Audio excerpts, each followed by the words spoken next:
Hello hi friends, எல்லாருக்கும் ஒரு காலை வணக்கம். சென்னையிலேருந்து ஊருக்கு வந்தாச்சு. இன்னைக்கு காலையில் பஞ்சாயத்து தண்ணி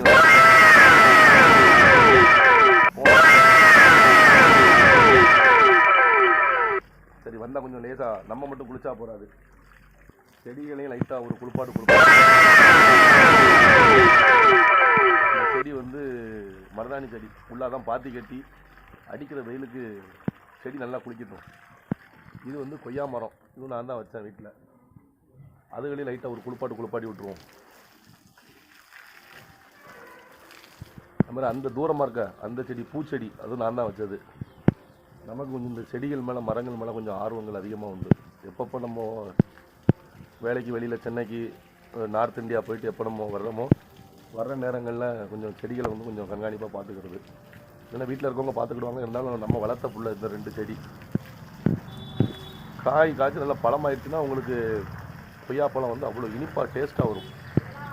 இந்த மண் அந்த மாதிரி செடியும் நல்ல பெரிய செடியாக வந்துடும்.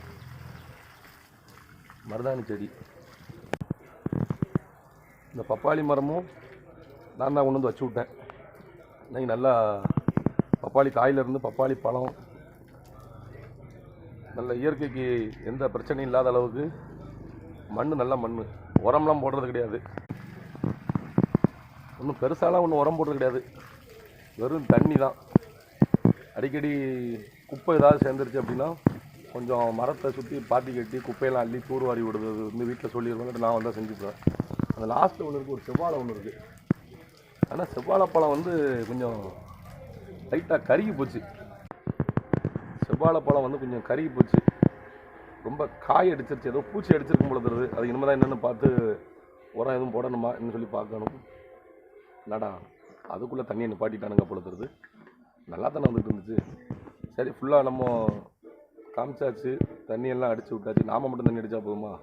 செடிகளுக்கு தண்ணி போட வேண்டாமா? நாம் மட்டும் தண்ணி போட்டால் போதுமா? ஓகே, பாய்.